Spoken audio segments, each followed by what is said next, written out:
natin para sa lagay ng ating panahon ngayong hapon mo ng Miyerkules, May 22, 2024 na kung saan sa ngayon ay patuloy pa rin natin na binabantayan ang LPA na halos nasa atin ng boundary.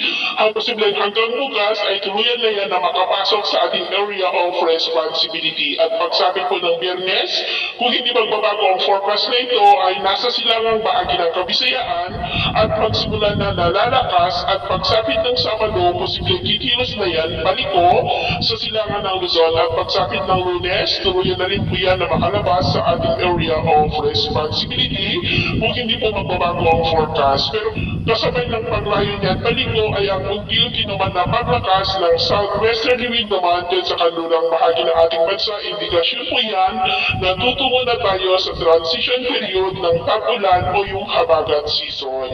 At sa lagay ng ating panahon, ngayong hapon ay maayos pa rin ang panahon sa malaking bahagi ng ating bansa pero may chance pa rin ng maulap na kalangitan with isolated rain sa ilang bahagi ng Ilocos Region, Cordillera, ilang bahagi ng Cagayan, Palawan, Sulu Archipelago, Zamboanga Peninsula, Lanao Provinces, Sorsogon at Davao Region. At mamayang gabi, may mga isolated rains pa rin sa ilang bahagi ng Ilocos Region, Cordillera, Palawan, Sulu Archipelago, Zamboanga Peninsula, Northern Mindanao at Sorsogon. Kaya mag-ingat po tayo sa mga banta ng mga pagbaha at pagkuho ng lupa dahil posibleng may kalakasan na mga pag-ulan sa ilang bahagi.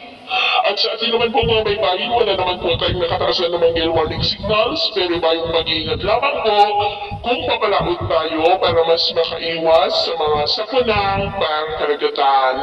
So